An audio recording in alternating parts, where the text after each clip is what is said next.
Baik, selamat siang sahabat Etam. Alhamdulillah kita saat ini sedang ada di ruangan Dirjen Kekayaan Intelektual Kementerian Hukum. Dan pada edisi kali ini sangat spesial sebetulnya Pak Dirjen. Ya. Kita ini sebetulnya koordinasi nih langsung. Ya, lanjut. Tapi alhamdulillah Pak Dirjen ada, berterima kasih menerima kami dengan baik. Dan kita ini ada program Obsesi Siranum, Pak. Obsesi Siranum, luar biasa. Artinya obrolan seputar divisi peraturan perundang-undangan dan pembinaan hukum. Mantap. Jadi, Kalimantan, Kanwil Kalimantan Timur ya. Jadi kita diskusi apapun, kita juga salah satunya ada TUSI baru, Pak, Pojok Literasi. Mudah-mudahan ini bisa memberikan manfaat secara langsung, wawasan. Nah, tema kali ini tentu sahabat Etam belum mengetahui secara umum gambaran tentang Ditjen Kekayaan Intelektual pasca pemerintahan baru. Mungkin ada yang baru gitu ya. Ini alhamdulillah kita langsung bertemu dengan Pak Dirjen. Kita langsung tanya saja. Pak Dirjen, apa kabar? Alhamdulillah baik, Pak Kadif. P3H. Pak Dirjen, izin kita mengetahui berdasarkan Permenkumham 1 terbaru tentang Orta, kita ini sudah berubah kementerian. Nah, salah satu unit eselon 1 Ditjen Kekayaan Intelektual itu masih ada di bawah Kementerian Hukum. Nah, kira-kira izin Pak Dirjen, boleh menyampaikan apa sih tugas fungsinya, apakah masih sama atau baik, di bawah itu ada direktorat baru atau seperti apa? Iya, baik. Silakan Pak Dirjen. Makasih sahabat Etam. Sahabat Etam ya. Yang saya cintai, terima kasih Pak Kanwil Hukum Kalimantan Timur, Pak Kadif Yankum dan Kadif P3H. Alhamdulillah Direktorat Jenderal Keintelektual salah satu unit eselon 1 di Kementerian Hukum sebenarnya tidak banyak berbeda dengan Direktorat Jenderal Keintelektual pada era sebelumnya di bawah Kementerian Hukum dan Hak Asasi Manusia. Tusinya pasti sama dengan sebelumnya, ya, tidak akan ada banyak perbedaan yang terjadi, yaitu adalah penyusunan kebijakan di bidang kekayaan intelektual pasti seperti itu, kemudian melakukan proses permohonan, memberikan perlindungan kekayaan intelektual, dan di Permen nomor 1, Permenkum nomor 1 2025 ada beberapa perubahan nomenklatur saja sebenarnya di Direktorat Jenderal Kekayaan Intelektual. Ya. Dibagi dalam 3 core bisnis, ya, 3 core bisnis ini tidak berubah sama sekali dengan sebelumnya, yaitu Direktorat Hak Cipta dan Desain Industri. Ini sebelumnya juga sama nomenklaturnya dan tugasnya pasti sama seperti sebelumnya. Yang kedua lah Direktorat Merek dan Indikasi Geografis. Ini masih sama juga tugasnya dengan sebelumnya. Kemudian yang ketiga lah Direktorat Paten, Desain Tata Letak, Sirkuit Terpadu dan Rahasia Dagang. Ini pasti fungsinya sama. Ini adalah core bisnis Direktorat Jenderal Keintelektual yang melakukan proses menerima permohonan, memproses permohonan untuk kemudian diberikan kepastian hukum apakah nanti ada ditolak atau diberi, didaftar atau kemudian ditolak. Ya, dan direktorat lain yang ada adalah direktorat yang sifatnya suportif. Ada sekretariat, ini lazim di seluruh tempat ada. Kemudian ada Direktorat Kerjasama Pemberdayaan dan Edukasi Kekayaan Intelektual. Ini ada tambahan baru. Sebelumnya adalah hanya Direktorat Kerjasama dan Edukasi. Ini ditambah dengan satu tugas yang relatif lebih berat, yaitu pemberdayaan kekayaan intelektual. Jadi memberikan nilai lebih terhadap tusi yang dijalankan oleh direktorat ini. Kemudian ada Direktorat Teknologi Informasi, masih sama dengan sebelumnya juga. Kemudian Direktorat Penegakan Hukum. Ini direktorat yang diberi nomenklatur baru. Sebelumnya adalah Direktorat Penyidikan dan Penyelesaian Sengketa. Ya, kemudian kita ubah nomenklaturnya yang sebenarnya memiliki fungsi yang sama juga, cuman inilah nama yang lebih kita berikan menjadi sesuatu yang lebih punya nilai penegakan hukum di bidang kekayaan intelektual dibandingkan sebelumnya hanya penyidikan dan penyelesaian sengketa. Ini nilai lebih yang kita berikan. Nah, itulah direktorat-direktorat yang menjalankan tusi berdasarkan Permenkumham nomor 1 tahun 2025.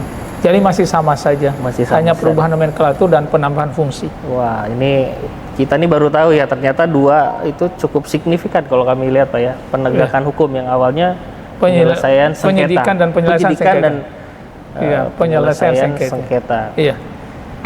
Sedikit Pak Dirjen terkait penegakan haki ya. Kita mengetahui bahwa kekayaan intelektual ini kan delik yang diinikan ini kan delik aduan betul. Gitu ya. Nah, dengan dirubahnya nomenklatur ini Pak, kira-kira apa secara ini kita kan tentu ada penyidik kekayaan intelektual Pak? Iya, benar, betul. PPNS. Yeah. Ini bagaimana perannya dengan adanya direktorat baru ini? Apakah kita aktif atau seperti apa Pak Dirjen? Baik, sahabat etam seluruhnya, penegakan hukum sebenarnya tetap memiliki hampir relatif fungsi yang sama juga dengan sebelumnya. Ya, di penegakan hukum ini kita lebih mengedepankan adalah pencegahan ketimbang represif. Ya, pencegahan. Ya. Maka ada berbagai macam program yang kita lakukan di dalam kaitannya dengan pencegahan. Di antaranya adalah pertama, kita pasti memiliki kerjasama dengan berbagai macam KL, kementerian, lembaga yang memiliki tusi yang berinteraksi dengan keintelektual. Di antaranya adalah dengan Bea Cukai. Ya, untuk mencegah produk yang masuk ke sini yang ilegal, kemudian barang yang keluar juga adalah ilegal. Kita memiliki kerjasama dengan itu. Kemudian kita juga memiliki kerjasama dengan berbagai macam platform e-commerce, ya, atau marketplace. Ya, kita memiliki kerjasama dan itu juga untuk mengupayakan supaya produk-produk yang dijual di marketplace itu adalah berbasis kekayaan intelektual. Ya, ada dengan Tokopedia, kita juga sudah kerjasama. Kemudian di tahun 2025 ini kita melanjutkan program sertifikasi mall. Ya, sertifikasi mall itu adalah meminta kepada para tenan, para pemilik mall, supaya mereka hanya menjual barang-barang yang ori, yang berkarakter kekayaan intelektual, memiliki kandungan keintelektual. Jadi insya Allah kalau satu mall atau satu pusat perbelanjaan yang sudah ditetapkan sebagai kawasan yang bersertifikat mall bersertifikat keintelektual, artinya adalah mall itu dipastikan bahwa mereka hanya menjual barang-barang asli. Ya, asli. Kemudian semua proses yang sifatnya delik aduan kita segera langsung proses. Kita langsung segera proses. Kemudian kalau terbukti mereka melanggar intelektual, maka barang itu kita kumpulkan dan di akhir tahun kemarin, saya lupa di akhir tahun atau di awal tahun ini kita lakukan pemusnahan secara massal semua produk yang dianggap ilegal. Itu nilainya juga itemnya di atas 100-an dan nilainya kurang lebih 3, sekian M atau 5, sekian M. Ya, kurang lebih begitu. Dan kita punya PPNS yang cukup banyak. Di wilayah Indonesia keseluruhan? Seluruh Indonesia. Di wilayah Indonesia kita kumpulkan di sini, kemudian kita lakukan. Kemudian sekarang lagi kita memperbanyak mediator. Ya, fasilitator ya, yang akan memediasi, mediator yang akan memediasi supaya itu adalah berasal dari ASN, ya, PNS, PPNS yang berasal dari Kementerian Hukum dan Kanwil. Jadi kita latih mereka untuk menjadi mediator. Kalau ada sengketa, kemudian mereka selesaikan lebih awal. Wah, luar biasa ya pendekatan restoratif justice ya, betul. Yang memang dicanangkan seperti di KUHP baru tuh Pak Dirjen. Betul. Jadi kita kalau bisa, apalagi ini sifatnya perdata ya. Iya, perdata. Perdata sehingga bisa diselesaikan dengan baik. Wah, sangat bagus sekali tuh Pak Dirjen. Pak Dirjen, untuk di tahun 2025 ini kira-kira apa yang menjadi program unggulan gitu ya selain tadi yang luar biasa? Terima kasih. Di 2025 ini apa Pak? Terima kasih. Sahabat etam semua, saya memang telah menjadi beberapa kali pimpinan di unit eselon 1, dan di setiap unit eselon 1 saya datang, saya selalu membuat program unggulan, ya, program yang ingin dilebihkan dari program lainnya, dan ini menambah nilai jual dari unit eselon 1 yang ada. Ketika di Inspektorat Jenderal waktu itu membuat panca program unggulan, kemudian di BPSD membuat program unggulan, di DJKI juga di tahun 2021, 2022, 2023 ketika menjadi PLT juga membuat program unggulan. Nah, di DJKI di tahun 2025 ini kita ada 3 program utama selain program yang sudah memang ditetapkan di dalam RKKL. Yang pertama adalah CPU atau catur program unggulan. Kemudian ada CPP, catur program prioritas. Kemudian ada prioritas nasional. Di program CPU, yaitu program unggulan kita, ada 4 catur program. Yang pertama adalah kawasan berbasis kekayaan intelektual. Jadi kita ingin memberikan nilai lebih kepada kawasan-kawasan yang dimana di kawasan itu ada mulai dari kreasi, kemudian mereka melakukan kreasi. Ya, kalau kita bicara ekosistem intelektual itu adalah kreasi, proteksi, dan utilisasi. Ya, jadi 3 hal ini yang kita lihat, salah satu di antaranya. Jadi kita lihat apakah di sana ada kreasi yang terjadi. Kemudian yang kedua, apakah mereka sudah proteksi kekayaan intelektual mereka, sudah mengajukan, kemudian mengeksploitasi untuk mendapatkan nilai manfaat ekonomi. Dan ini menjadi target yang kita berikan kepada seluruh kantor wilayah di seluruh Indonesia. Salah satu di antaranya itu. Hari ini saja saya menerima, termasuk Kanwil Kalimantan Timur, ini adalah Kanwil yang ketiga yang saya terima hari ini. Tadi pagi adalah Kanwil Hukum Banten. Mereka sudah melaporkan juga mengenai kawasan berbasis kekayaan intelektual yang mereka akan canangkan di tahun 2025. Kemudian selepas itu adalah Kanwil Maluku. Ya, Kanwil Maluku, mereka tadi juga sudah melaporkan mengenai kawasan berbasis kekayaan intelektual. Dan sebelum ini, sahabat Etam, sebelumnya kami sudah melakukan beberapa penilaian di lapangan sekaligus. Kemarin baru saja pekan lalu kita datang ke Jawa Barat, Kanwil Jawa Barat. Di sana ada 2 tempat yang kita tengok, yaitu adalah Batik Komar. Batik Komar. Ya, Batik Komar ini adalah dimiliki oleh satu keluarga, dan mereka mempekerjakan warga di sekitarnya itu cukup banyak. Ya, karyawannya kurang lebih 300-an. Karyawan 300-an. Di sana ada proses mulai melakukan kreasi, menciptakan motif. Motif mereka ciptakan itu sudah 5.000-an motif yang mereka ciptakan. Ya, kemudian perlindungan hak cipta dan mereknya, desainnya juga sudah banyak sekali dari motif itu. Kemudian yang terakhir pasti mereka sudah sangat laku sekali. Ya, bahkan sudah diekspor ke luar negeri, dan batiknya dijual di mancanegara sangat luar biasa. Mereka ada showroom di situ pertunjukannya. Nah, ini salah satu yang kita lihat kemarin. Ini adalah contoh kawasan kekayaan berbasis intelektual. Kemudian yang berikutnya kemarin kita di Bandung adalah di Saung Angklung Ujo. Di Saung Angklung Ujo ini juga itu luar biasa. Mulai daripada pertunjukan secara seharian itu ada. Ya, reguler di jam 10, di jam 1, kemudian di sore hari. Setiap hari ada saja pertunjukan yang mereka lakukan. Bermacam-macam di sana. Kemudian mereka sudah punya hak cipta, sudah punya desain, sudah punya paten di Saung Angklung Ujo ini. Dan mereka mempekerjakan, mengutilisasi keintelektual mereka itu tidak sedikit. Itu kurang lebih ada 500 warga di sekitarnya, mereka bekerja di tempat itu. Wih, luar biasa ya. Iya, benar. Jadi sudah mendapatkan nilai yang luar biasa. Itu yang pertama. Kemudian yang kedua, program unggulan kita adalah percepatan penyelesaian merek, paten, dan desain industri. Untuk merek yang berasal dari UMKM, kita selesaikan dengan program unggulan ini, selesai insya Allah 3 bulan 7 hari. Yang sebelumnya kita tidak ada percepatan UMKM, pokoknya sama saja. Ya, kita samakan semua proses. Sebelumnya itu adalah proses penyelesaian yang memakan waktu rata-rata 8 bulan, 7 bulan, bahkan 9 bulan. Nah, sekarang kita crash program untuk menyelesaikan seluruh merek itu diselesaikan 6 bulan. Tetapi untuk UMKM kita selesaikan 3 bulan 7 hari saja. Jadi silakan teman-teman yang punya yang berkategori UMKM untuk segera mendaftarkan mereknya supaya diproses lebih cepat lagi. Kemudian program unggulan lainnya adalah Mobile IP Clinic atau klinik intelektual bergerak. Ya, kita akan datang di klinik intelektual bergerak ini, banyak sekali program yang kita lakukan.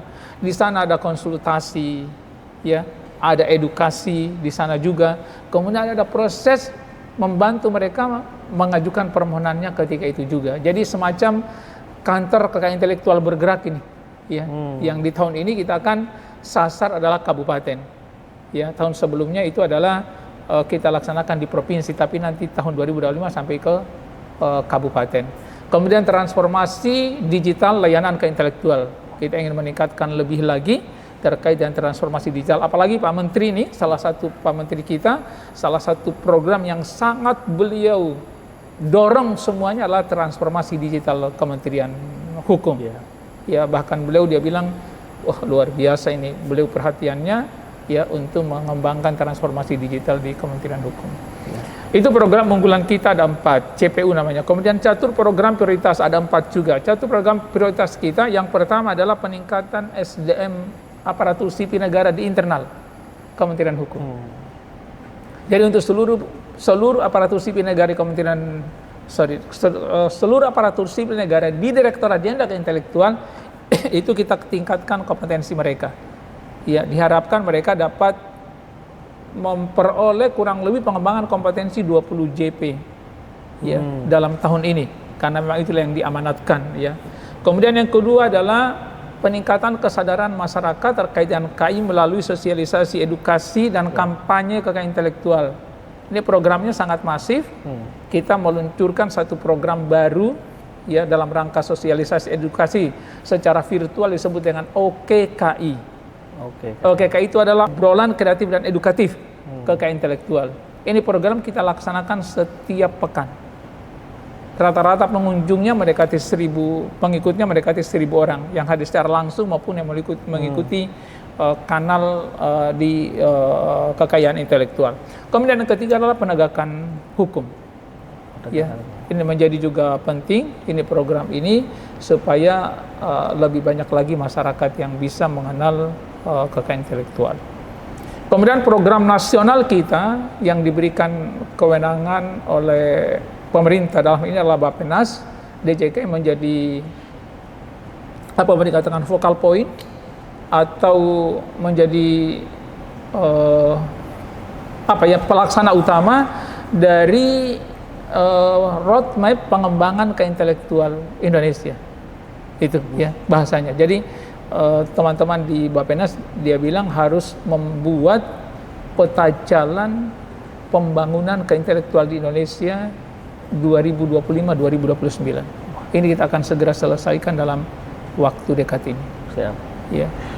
Luar biasa kurang sekali. lebih seperti itu program-program yang kita laksanakan di DJKI. Ya, luar biasa sekali Pak Dirjen program-programnya ini. Saya kira kawasan berbasis intelektual itu sangat berdampak Pak ya. Ya, karena betul.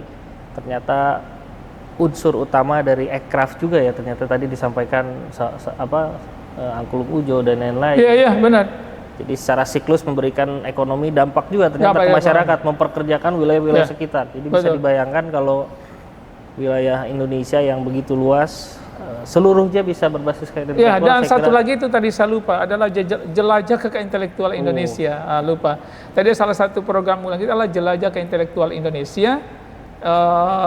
Ini kita laksanakan, luar biasa ini program. Termasuk program ini adalah DJKI Goes to Campus, DJKI Goes to Pesantren, DJKI Go to School, ya.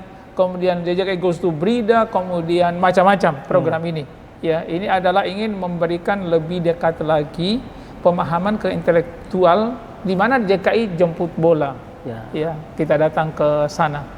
Ya, saya sudah beberapa kali melaksanakan kegiatan jelajah intelektual di Jawa Timur kemarin bersama dengan Kanwil Hukum Jawa Timur dalam mengadakan DJKI Goes to Pesantren. Kita ke Tebu Ireng. Ya, Tebu Ireng. Sekaligus waktu itu menyerahkan pencatatan hak cipta, kemudian meresmikan klinik kekayaan intelektual di pesantren Tebu Ireng. Luar biasa sekali Pak Dirjen. Ini banyak ilmu yang kita serap ini untuk di Kaltim.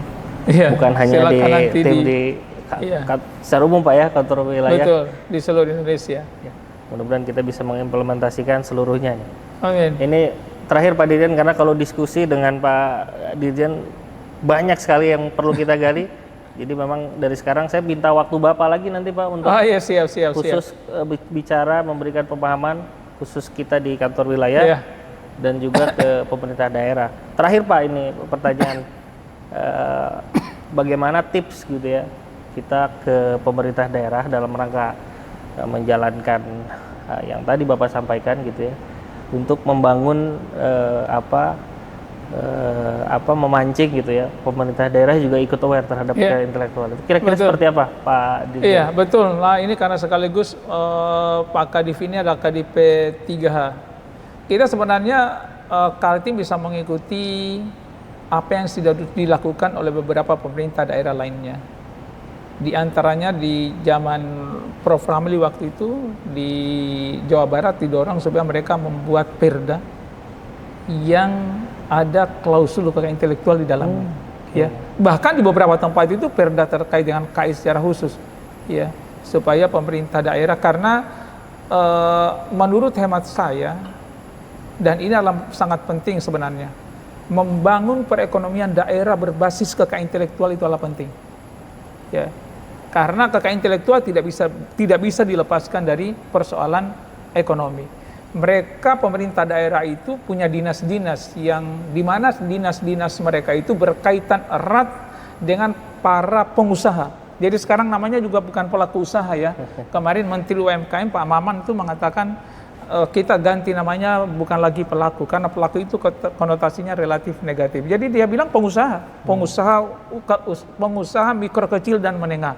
Itu perlu dibantu oleh mereka di seluruh dinas-dinas.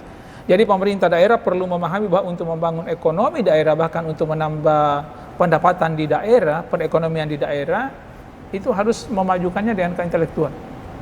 Karena satu contoh yang sederhana misalnya, ketika UMKM menjual produk mereka tanpa ada merek, harganya mungkin cuma 1.000 perak. Ya. Ketika ada mereknya itu bisa jadi 10.000 rupiah. Betul. Ya. Contoh yang sederhana saja itu adalah kopi Bantaeng di Sulawesi Selatan. Waktu penutupan tahun indikasi geografis di awal Desember tahun 2024 itu mereka cerita itu. Ya, dia cerita mengenai success story, kisah sukses daripada masyarakat pelindung indikasi geografis kopi Bantaeng. Kopi Bantaeng itu sebelum mendapatkan indikasi geografis itu harganya cuma 200.000 mereka jual. Setelah mendapatkan indikasi geografis, itu dijual di pameran Inakarab kemarin itu 2 juta. Ya, mereka 2 juta, mereka jual 1.500.000, mereka jual 1.700.000. Itu nilai daripada kekayaan intelektual. Saya ingin kasih contoh sederhana, kalau menjual air di botol biasa saja, itu harganya cuma berapa, Pak? Mungkin orang pun nggak minum, tapi coba air itu dikemas, ditaruh, kemudian diberi merek, itu harganya menjadi 5.000, 3.000, ya, itu nilai kekayaan intelektual. Jadi ketika pemerintah daerah, kemudian mereka memahami bahwa untuk membangun usaha di daerah mereka, meningkatkan kesejahteraan daripada pengusaha mereka, berbasis kekayaan intelektual, itu sudah banyak buktinya di berbagai macam negara, mereka pasti akan menjadi orang yang lebih sejahtera. Nah, itu pemerintah daerah mesti memahami ini. Ya. Kurang lebih begitu, Mas Ferry. Ya, dan memang harus melakukan kerjasama dengan mereka, Pak Kanwil, kerjasama dengan pemerintah daerah, bikin PKS, ya, termasuk dengan perguruan tinggi, ya, kemudian dan lain-lain sebagainya. Saya ingin kasih satu contoh yang paling menarik di pemerintah ini, ya, karena saya berkunjung beberapa kali, adalah di DKI Jakarta. DKI Jakarta itu kemarin di Pengayoman RAN itu memberikan fasilitas gratis 5.040 untuk permohonan hak cipta dan pemberian merek. Artinya adalah UMKM mereka bayar gratis, nggak bayar, karena yang membayar adalah pemerintah daerah. Ini artinya pemerintah DKI paham bahwa untuk membangun perekonomian daerah, maka harus didorong, dibantu mereka. Kemudian di Yogyakarta, itu kalau teman-teman pernah ke Yogyakarta, di ruang tunggu di gate 2 Itu namanya ada pasar kota gede. Ya. Ya, di pasar kota gede itu adalah hasil daripada UMKM, produk-produk kreatif mereka. Produknya di situ banyak sekali. Saya lupa 500-an lebih kalau nggak salah, itu produk. Produk yang masuk ke situ semuanya itu harus punya merek. Ya, paling tidak harus punya merek. Ya. Jadi mereka membantu para UMKM yang sudah punya merek, disediakan lapak di kota gede, dijual produknya di sana. Ya. Dan yang menarik di tempat mereka itu adalah semua produknya di sana diberi 2 merek. Pertama adalah Jogja Mark. Jogja Mark itu semacam co-branding atau sertifikat merek dari produk-produk di Yogyakarta. Ya, kemudian baru ditempel sama produk merek daripada individu masing-masing, tapi ada mereknya. Jadi pasti produk yang ada di sana itu ada 2 mereknya itu. Ada Jogja Mark untuk menunjukkan bahwa ini sudah divalidasi oleh pemerintah, sudah diverifikasi oleh pemerintah Yogyakarta. Seperti sertifikasi ya, sudah disertifikasi, ya. sudah disertifikasi, bahasa lainnya adalah sertifikasi merek. Ya. Ya, sudah disertifikasi oleh mereka. Itu sangat menarik sekali. Produknya 500-an lebih. Ya, dan luar biasa. Ya, nanti Pak Kakanwil, Pak Kadip boleh tengok itu di sana. Ya, di foto tempatnya, kemudian nanti dikasih tahu pemerintah Kalimantan Timur. Coba bikin tempat sekaya gini. Baik, terima kasih Pak Dirjen atas diskusinya ini. Gak terasa waktu sudah hampir 30 menit. Tadi kita 15 menit saja ya Pak Kadir, sambil koordinasi, sambil menyampaikan tusi-tusi baru. Ternyata Pak Dirjen memberikan gambaran yang sangat luar biasa kepada kami tentunya, dan pemerintah daerah dan masyarakat bisa mengambil apa yang disampaikan oleh Pak Dirjen. Karena KI itu ternyata menjadi stimulus yang sangat luar biasa dalam rangka pembangunan perekonomian gitu ya. Terbukti ketika salah satu produk itu dijadikan merek bernilai yang sangat tinggi. Sudah saatnya pemerintah daerah bergeser jika ingin membangun daerahnya. Benar. Barangkali demikian Pak Dirjen, terima kasih sahabat Etam untuk edisi yang spesial. Mas Ferry, ada kemarin silakan. di Pengayoman Run itu teman-teman DJKI membuat semacam iklan di kaos mereka sendiri. Daftarkan KI sekarang, cuan kemudian. Jadi gitu. Jadi kalau daftar KI sekarang, insya Allah cuannya akan datang, Pak. Tapi kalau nggak daftar, cuannya nggak datang. Cuannya akan ikut kemudian. Jadi sahabat Etam di Kalimantan Timur, daftarkan KI-nya sekarang, cuan kemudian akan datang menghampiri Bapak Ibu. Oke. Terima kasih. Baik, terima kasih Pak Dirjen. Sahabat Etam, sampai jumpa lagi di obrolan-obrolan berikutnya untuk kita bisa lebih bermanfaat lagi. Terima kasih.